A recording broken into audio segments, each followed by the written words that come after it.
welcome to my show. There's a place called home, and I'm going to go back there. I miss it.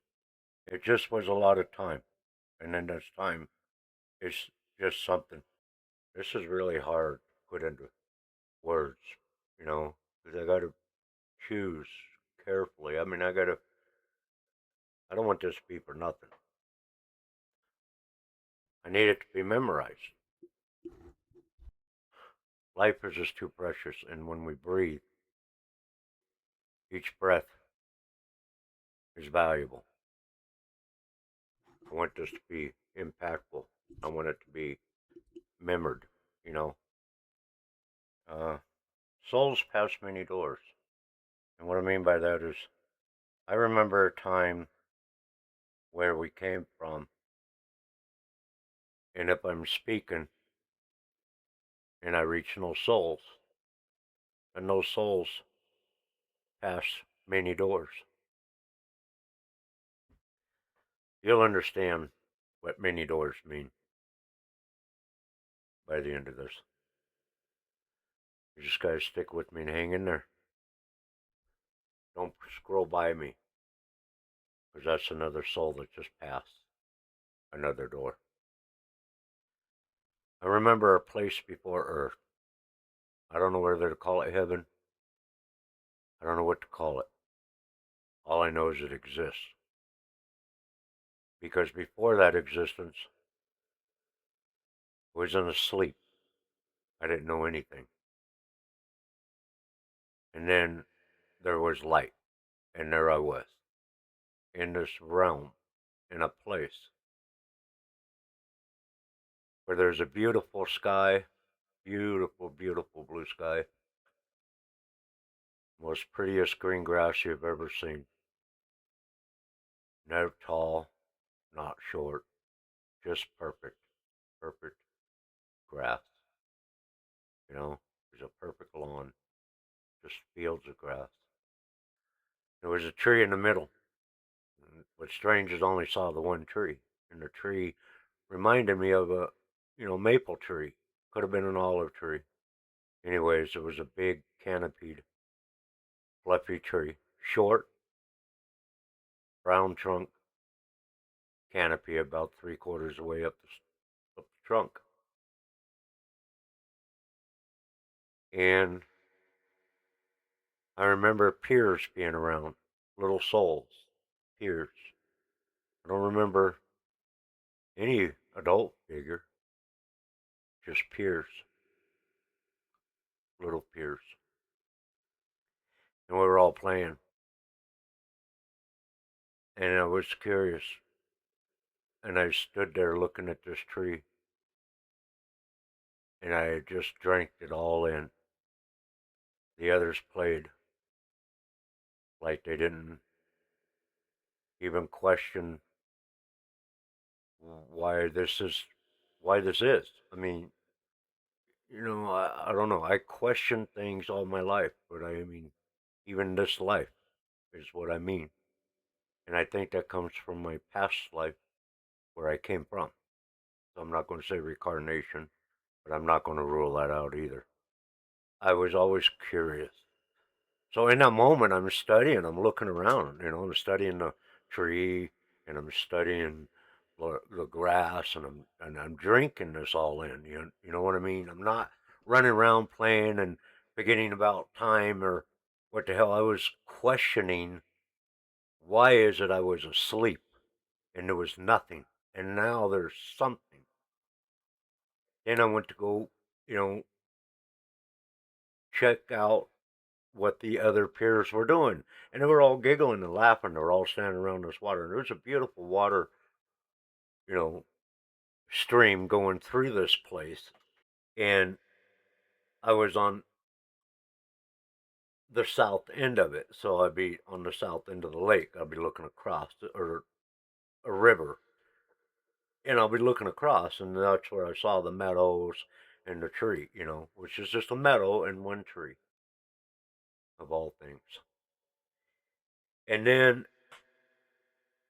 I walked to the edge of where the water was falling, and it was a waterfall. And I watched the piers that were jumping down and laughing and giggling. And they'd be climbing back up the other rocks, and I thought, well, I can do that. Yeah, I'm going to do that. So, I mean, that looks fun. So I went to go jump, and there was a voice in the back of the, but it was a woman's voice. It was different from my peer's voice. And that voice said, don't jump. And it was too late. I was already committed into the jump. I was committed into the jump of this, and so there was no stopping. And when I hit bottom, I found myself in another realm. Yeah, is that not strange? Another realm. And this time it was a tunnel, and I'm looking at the light, and I'm looking at this vast dark, which is the most eerie dark that you can imagine. You know, it would be like blind without a soul to even imagine what the dark would be like. That's how dark it is. And then I look to my left, as we call it today, since we all like to label things today. Well, can't have anything without a label, can we? Anyways, I looked to my left and I saw Earth as a sphere turned inside out. So I could see the whole entire Earth. I could see the whole entire continents and maps.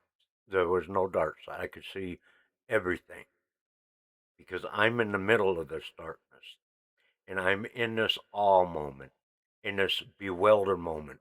And what is my purpose moment? And why was there nothing and now I am? And then from that point, I was descending into the middle, the north.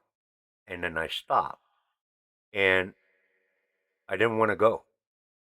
I didn't want to go to the light, and I didn't want to go to this other, you know, what I see as Earth today. I'm just standing there, and I'm in bewildered.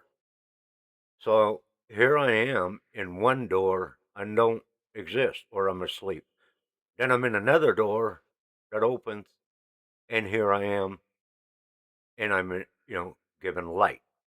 Okay, so here light. I could see, I can hear, I can feel, and I had emotions. Yes, emotions. Like I'm scared emotions, afraid emotions, uh, emotion of question. Okay, because there really ain't no question. There was nothing to question, and now all of a sudden I'm questioning. I'm questioning because my soul had no answers. And I don't know why the others chose to run around and laugh and play and everything around this waterfall. I don't know. I, on the other hand, had a million questions.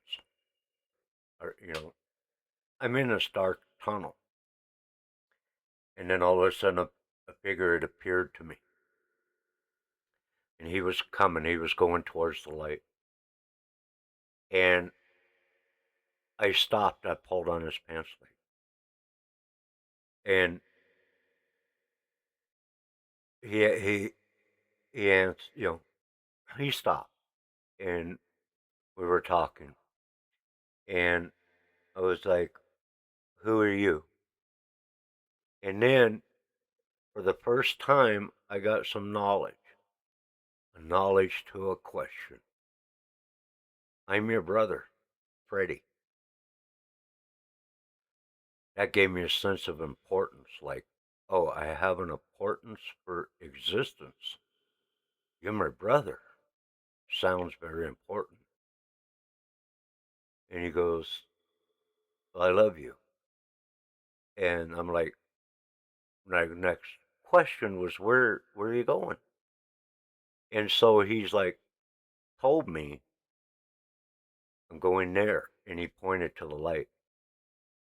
And I said, oh, well, then I want to go with you because, I'm still kind of scared and uncertain and lost because I'm not in where I just was. Just, and so all these things taking place in a matter of milliseconds, but it seems like for eternity. He says, you can't. I said, I want to go with you. And he says, you can't. He goes, you need to go there. And he pointed towards Earth. And I says, but I want to go with you. You're my brother. And he goes, you can't. And your mom needs you. That was the second piece of information given to me at that moment. A sense of importance. My mom needs me. That sounds important, my mom. And he goes, yes, and your family. And I said, my family? And he's like, yes, your other brothers and sisters need you. They need you. And I just looked at him in his face, and he had this so sad but kind and unafraid face. A lot of courage, I guess. Anyway, so he, like, you gotta go. And told me it's not my time. There'll be a time, but this ain't it. And as I turned around, I looked at the earth, and wham, I was gone. Here I was, in my mother's womb. Yes, I remember my mother's womb. I remember seeing things through her eyes, believe it or not. And I've seen things through her eyes. I heard things through her ears. I felt pain when she did. I felt sadness when she did. I felt happiness when she did. Exonerated when she did. Or, spiritual. And I felt sad and hurt when she did. So, yes, I had a soul in my mother's womb. I had a soul through this whole journey. Why I can remember this, I don't know. I don't know. I don't know. But I will tell you it's an honest to God's truth fact that I did. This ain't a make up story. It's hard for me to even tell anybody about this because I only told a handful of people. So that would be the fifth person. So, anyways, in my mother's womb, time came to birth. And I'm like, I don't want out of my womb. I felt safe in my womb. She was my safe heaven, you know. She was my safe heaven in the womb. Well, I kind of had no choice to come out of the womb because the doctors had cut my mother open side from side and gave her a C-section, which then ripped me out of the womb. So out comes my chicken ass, you know, into this world. So I'm into this world, and I'm going through things, you know, emotion things, questioning things, and I can remember where I came from. I can remember every detail from where I came from. Let's go back to when I was 2 and 3, and I remember grabbing a bunch of stuff and building a ladder system to get myself up there because there's one picture that I was really intrigued and fascinated by. And my mom was sitting on the couch, and the coffee table was there in front of her, the old brown coffee table in the 70s. And so she's like watching me do this. And out of all the pictures on this mantle. She, I decided I didn't want the flowers and I didn't want the kitty cats and I didn't want the pretty stuff. No, I grabbed my dead brother Freddie's uniform picture, and I ran around the house and I just started talking to it. I started talking to this picture and saying that I love you, I miss you. I sat on the floor and I cried and said, I love you, Freddie. I miss you. You're my brother. My mom asked me, she asked me exactly, do I know who that is? Nobody's talked to about my brother Freddie. That was a voodoo thing in the family, and they still haven't talked much about him to this day. And it's just something they don't talk about. So I didn't hear it. I just knew it. And I looked at my mom with tears in my eyes and I said, yes, this is my brother Freddie. And I miss him.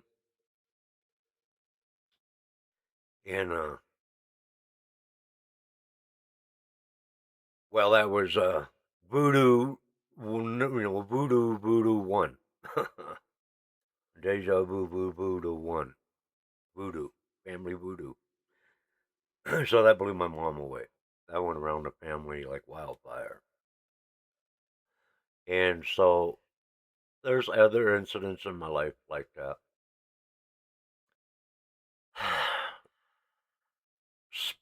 A place up there around the Siskiyous, and on the right hand side if you're heading north. So to your right if you're heading north. It was a place, it was a flat area where a building was constructed and stuff. And I looked over and I said, oh, we were there before, because I was a little kid, I haven't traveled, and I said, we were here before.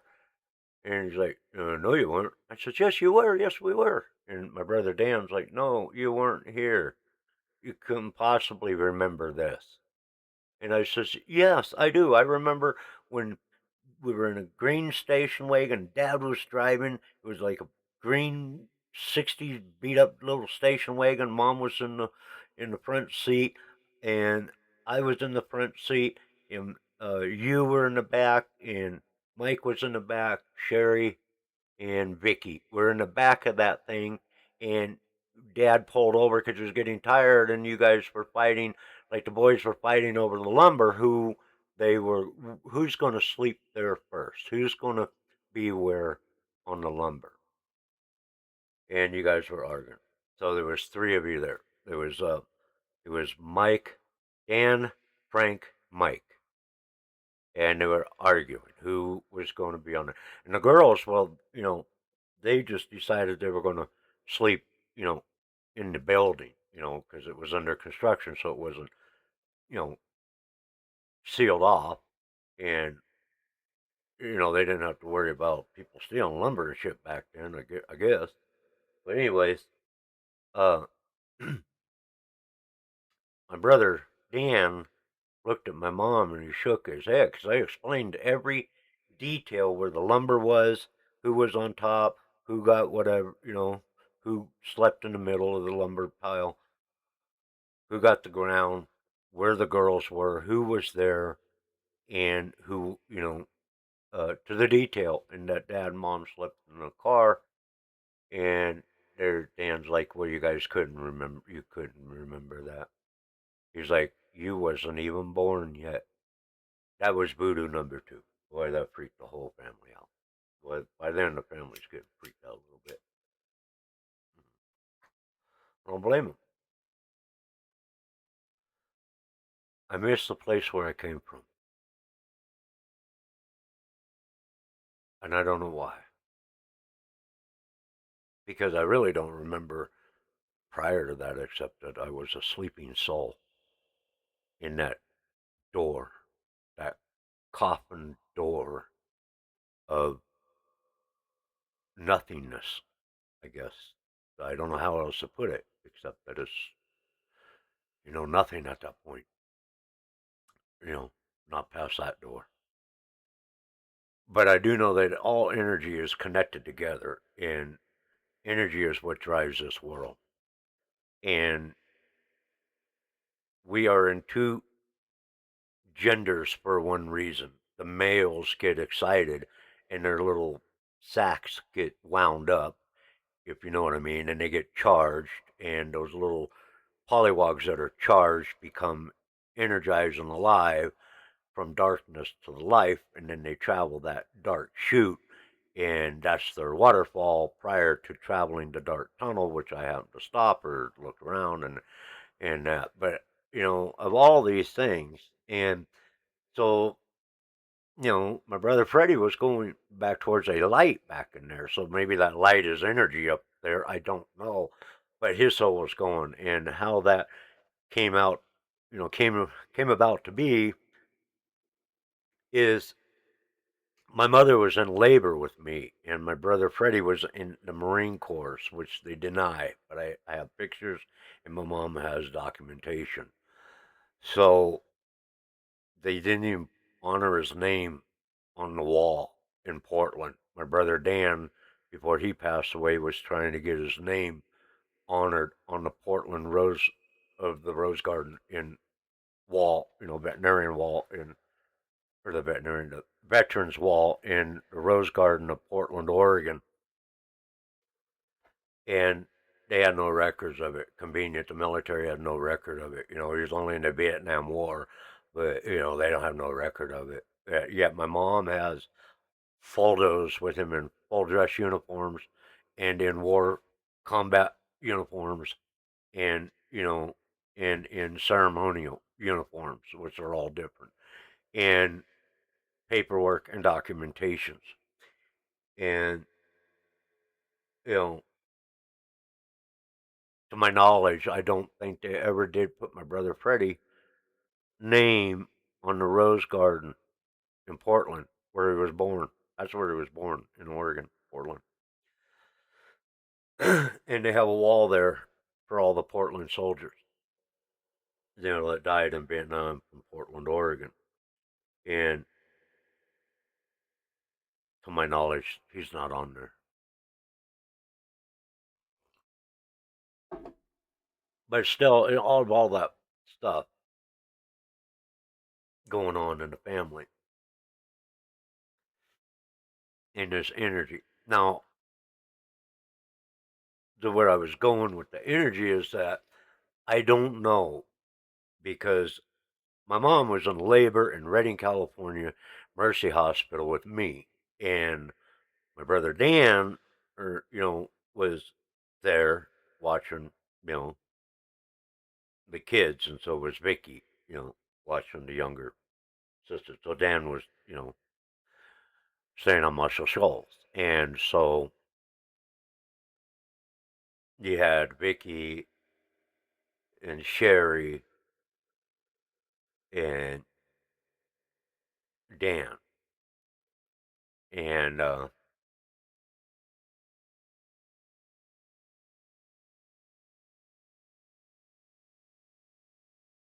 when my brother Freddie died in the Marine Corps, he died exactly one, I think it was 1 hour and 15 minutes prior to my birth. And my mom was in there giving labor, and in comes the men in suits. They got an important mission. So they got to inform the mother that their son had just passed away in the Marine Corps. And the civilian doctor said that, tried to stop him out there, outside the labor room, telling him she's in labor, wait until she gives birth. And they're like, well, we're here to inform her, and so we got to inform her, and we got to get going. So we're going to go in there and inform her, and then we're going to go. So yeah, these little assholes went in there, informed my mother that her older son had just passed away in the Marine Corps during the time that she was in full labor with me. Yeah. Mm-hmm. That's the Marine Corps for you. Hurrah! Whatever.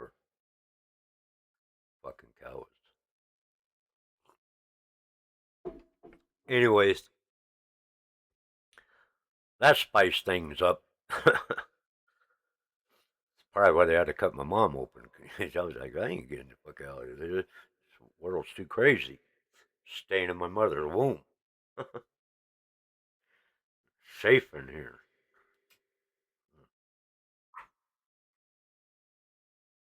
So maybe it's a damn good possibility that his soul was allowed to cross the realm of normality of but the Lord allows. Maybe he allowed it. And so Freddie passed through another door into the realm where I was, and we had that discussion. That's the only thing I can think of. Because I try to make sense out of it. If it is from the genitals and everything, and that's where life is really is, and then it goes to the woman, and she's the chapel of this birth in the soul, how did he pass me through the tunnel of, as I was exiting my dad's shaft and he was going, you know, how did he pass me through the shaft, the darkness, that part of the tunnel, the darkness. Yet I could see the light and I could see the earth. So, you know, I think the soul or the memories to the soul could be passed from what the Father sees. So if the Father sees earth, it's embedded in his soul, then what he sees, the what a pollywog sees, you know, all this stuff, and the way he is, how they are, can be, maybe. Uh, I don't know why I saw the earth, other than it could be a vivid image from my father brain, you know, memory passed through the wall of the pollywog, and then the pollywog works its way through the darkness. I meet my brother Freddie, that's for sure. I met him as sure as I'm trying to make this here video, or, audio video. You just start speaking exactly how it's coming and let it go at that. Sometimes doing that, you skip important things. But, there's a lot of things that just contributes to this. And so, my opinion, really,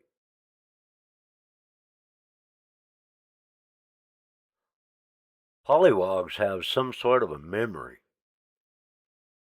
And that memory is passed through the dad's pipeline to the woman's, you know, egg, which is the woman nourishment.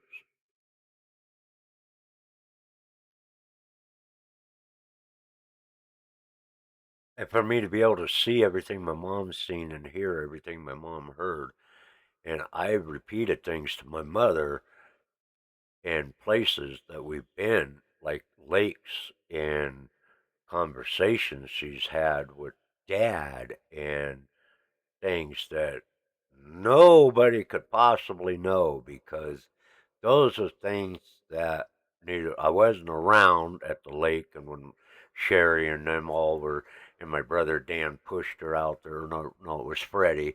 Freddie pushed her out on a swing because she didn't know how to swim and she was afraid to swim, and it was a tire swing tied to a tree limb, and he shoved that swing out there so hard and said, "You'll swim or drown."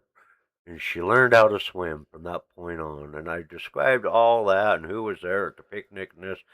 But that was 1 year prior to my even being in existence in my mother's womb. So I have no clue what that was about. That was a year, 2 years before I was even born.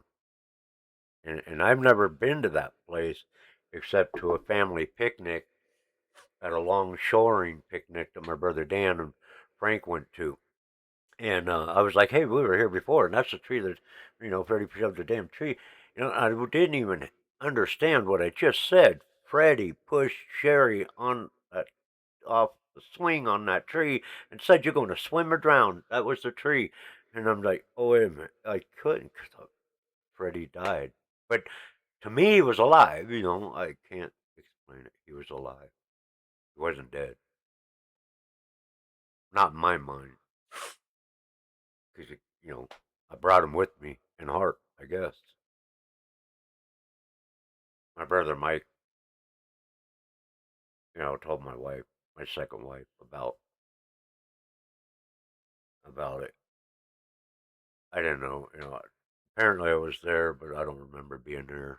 But anyways, he brought it up to her that how I could remember things, and you know, so I'm 56 years. I'll be 56 years old this year, so that was about 9 years ago. So obviously, it left an impression in his brain, obviously his mind, enough, or concerned enough, or worried enough, or just wanting to be enlightening enough to enlighten my wife's mind to how deep my soul can actually go, because I can remember every detail of my life. I can tell you where I was at specific dates and times. That's where I am. I don't waste it, and didn't waste it on school books and this and that, and what engineering concept am I going to come up with next in the world. No, I remembered the valuable, the valuable things in life, where I was, what I did, what I said. I can go back to when I was 7 years old and go right to a conversation and pick right up on that conversation where I left off when I was 7 years old with whomever I was having that conversation with, believe it or not. I do it a lot, and if you don't believe me, you know, just ask some of my friends today, because I can bring shit up from 7 months, a year, 2, 3 years in the past and go right back to the conversation to make sure I get that damn answer out of them. And they're like, what the hell are you talking about? And they'd be like, no, do you even remember we were having that conversation where we were talking about this, and I need to know that answer about this specific thing. And you tell me that answer, and they'd be like, oh shit, you remember that? Let it go. Holy smokes, I'll be like, no, I want that answer. And so, yeah, I can go back there, every detail of my life, from birth, before birth, and up to the current day. Conversations I've held with people, you know, some of them takes a little meditation. I have to sit there and meditate for a minute, with my eyes closed and meditate, and then put myself in that setting, and then everything in that setting that I was engaged in that moment, there it will be. It, I'll go right back to that conversation, word for word, what somebody said and this and that. And everything I know is that there is some sort of a power of God, or a power of life, energy, whatever you want to label as. But I'm going to say there is an entity of a life greater than this worldly life we live in. It's something greater that gave us this energy that we absorb and exasperate and utilize throughout our life. Not to say waste in our life, but time is just an essence of a gift of life, because where we come from is we came from an ending of something to a beginning of a whole new ending. See, we were born to die, not live. So you got to look at that in this realm. I'm asleep. I'm nothing. And then I was. I am. And there's light. And that's life. And that's what you see. Boom. From dark to light. Boom. There. And that's what it is. So, in my perspective, that's what I see life is you're in a sleep, which is an end, okay? And you're born to that beginning of the end of a new beginning. So yeah, that's what life is. Is we're born into the ending of a new beginning. So we're given life from an ending of a sleep to life into this world of a beginning of our ending because we're going to die. And then that ending is going to be the beginning of a new something.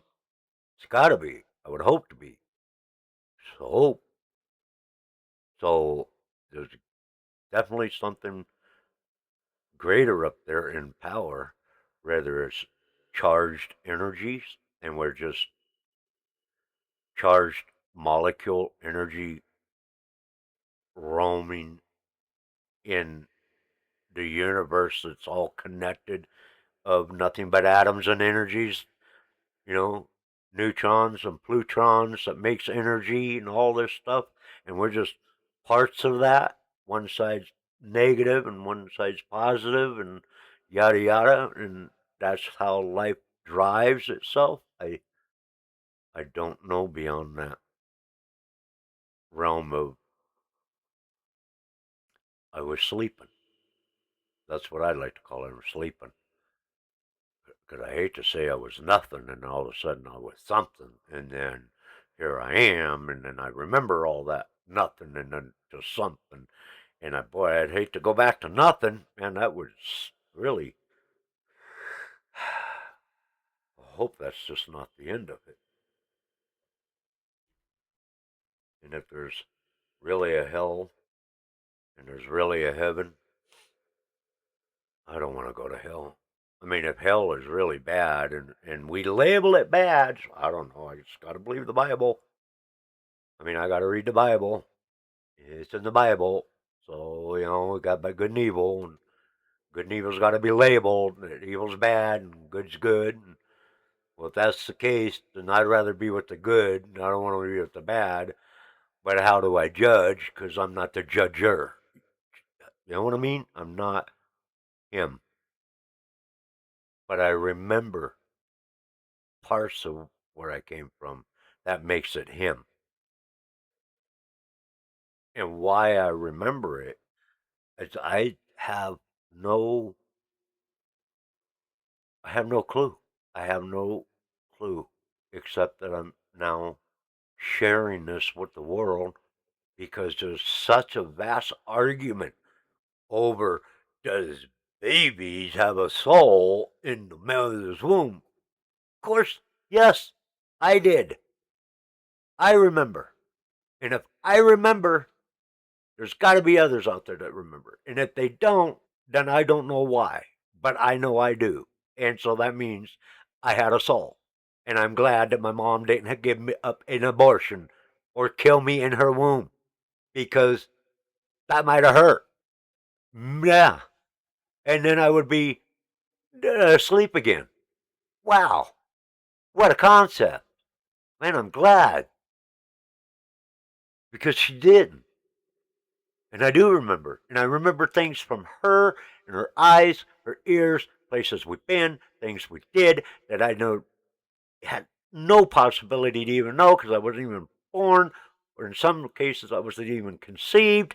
And I remember things from my dad. whether it's from his soul or his eyes or connected genetics somehow through the energy cell in our body, and I remember that, well, then that means I have some sort of a memory, and that memory makes it a soul, and the soul makes it a memory.